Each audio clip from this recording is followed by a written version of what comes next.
Deer views, আসসালামু আলাইকুম। Laser vision YouTube চ্যানেলের পক্ষ থেকে আপনাদের সবাইকে স্বাগতম জানাচ্ছি এবং আপনাদের সবাইকে শিশির ভেজা কুয়াশাচ্ছন্ন শীতের সকালের শুভেচ্ছা জানাচ্ছি। ডিয়ার ভিউজ, আপনারা দেখতে পাচ্ছেন সরিষা বা মালের ক্ষেত। শীতের সময় কৃষকেরা সরিষা বা মালের আবাদ করে থাকে। এই মালের আবাদ বা সরিষার তেল অত্যন্ত লাভজনক একটি ভোজ্য পণ্য ফসল।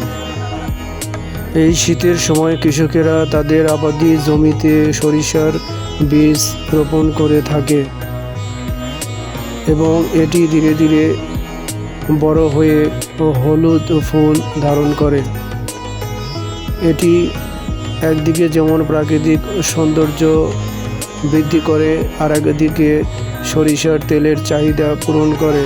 তাই এই সরিষা অত্যন্ত সুন্দর, প্রাকৃতিক শোভা সমৃদ্ধ একটি ফসল। এই সময় কৃষকদের বেশি বেশি সরিষার আবাদ করা প্রয়োজন। সরিষা একদিকে যেমন সুন্দর প্রাকৃতিক দৃশ্য সৃষ্টি করে, আর একদিকে তেলের চাহিদা পূরণ করে। সমস্ত আবাদি জমি হলুদ ফুল ধারণ করে, অর্থাৎ হলুদে বাংলাদেশ গড়ে তোলে। সরিষার তেল বাংলাদেশের জনগণের একটি ভোজ্য পণ্য। তাই কৃষকদের উদাত্ত আহ্বান, আপনারা বেশি বেশি সরিষা উৎপাদন করুন, সরিষার আবাদ করুন এবং বাংলাদেশের তেলের চাহিদা পূরণ করুন। আপনাদের সবাইকে ধন্যবাদ।